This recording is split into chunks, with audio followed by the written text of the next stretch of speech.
নমস্কার, শিশির বিন্দু মিষ্টি হেসেল সকলকে স্বাগত জানাচ্ছে।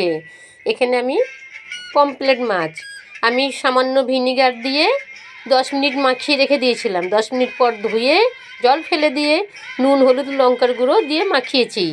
আর এখানে দেখুন অল্প একটু পেঁয়াজ বাটা, রসুন বাটা, হলুদ, লঙ্কার গুঁড়ো, ধনে পাতা, আর দেবো একটু সাদা তেল, আর বেসন হোক বেসনই দেবো, আটাও দিতে পারেন। দিয়ে আমি এটা একটা ব্যাটার তৈরি করে নেবো। চলুন শুরু করি।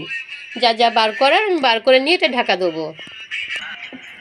একটা ব্যাটার তৈরি করে নিয়েছি।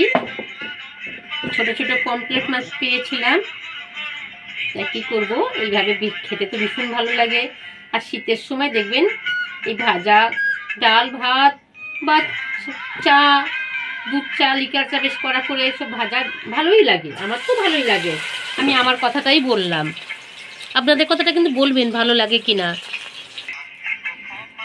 আমার চ্যানেলকে সাবস্ক্রাইব করুন, ভালো লাগলে অবশ্যই একটা লাইক দেবেন, বেল আইকনটা তো অবশ্যই দেবেন।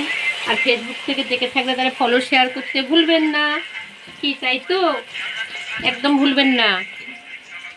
অবশ্যই আমাকে কমেন্টে জানাবেন কেমন খেলেন, অবশ্যই জানাবেন কিন্তু ভুলবেন না একদম। এই তেলে রসুন, পেঁয়াজ, নুন, লঙ্কার গুঁড়ো, হলুদ গুঁড়ো, টমেটোর, ধনে জিরে গুঁড়ো, কাঁচা লঙ্কা দিয়ে দেবো। সামান্য একটু জল দিয়ে কষাবো। তেল ছেড়ে দিয়েছে, জল দিয়ে ঝোলটা ফুটছে। এখানে মাছ দিয়ে দেবো।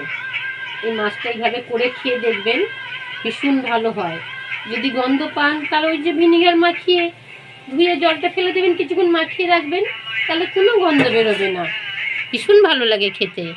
গ্যাস মিডিয়াম করে মিনিট 5 ফুটিয়ে নেবো। তারপর মাছটা হালকা হাতে উল্টে দেবো। হালকা হাতে উল্টে দিয়েছি, ধনে পাতা দিয়ে দিই। অপূর্ব খেতে হয়, বানিয়ে খান, তারপর আমাকে বলবেন যে কতটা স্বাদ এই মাছের এইভাবে রান্না করাটা। আর এটা তো ভালো লাগেই। আমার এটা হয়ে গেছে, নামিয়ে নিচ্ছি। এটুকুন রস থাক, ভালোই লাগে ভাতের সাথে মাখিয়ে খেতে। ধন্যবাদ।